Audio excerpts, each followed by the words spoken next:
Hello, my name is Tony Nesbitt-Larking. This is my short film on the making of Deep Space.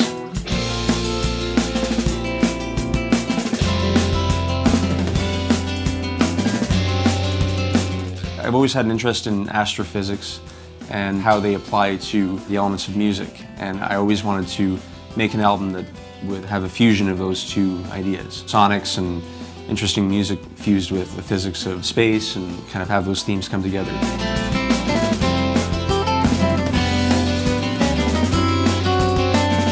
I wrote the songs for about a year straight, and then I recorded them for roughly a year as well.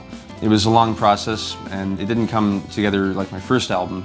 My first album is more of a collection of songs from the previous 5 or 6 years, almost the greatest hits of the previous few years. Whereas Deep Space is much more of a concept album. It was written in a shorter time frame. Take people on a journey of sound and also of time and space, and link physics and outer space with songs. If you were to put my music into a certain genre, I would say it's progressive.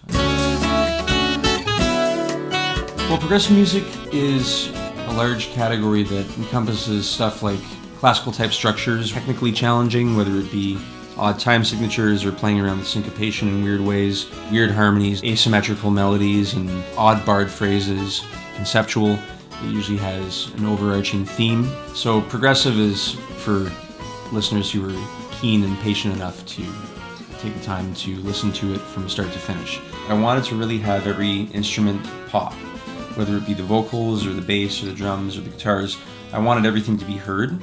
You know, it is about the big picture. It is about experiencing the song as a whole, but I wanted people to be able to home in on a particular instrument and listen to what it's doing in the context of the song, and then I also wanted it to be cohesive enough for people to listen to everything at once. I really want to do everything as perfectly as possible, so this album ended up being a very meticulous and draining effort, not just for me, but for all the players that I had involved, and I'm sorry to everyone, but I've got a product and I've got an album that I'm very proud of, and it turned out the way that I wanted it to turn out because everybody was willing to go along with my neurotic way of recording.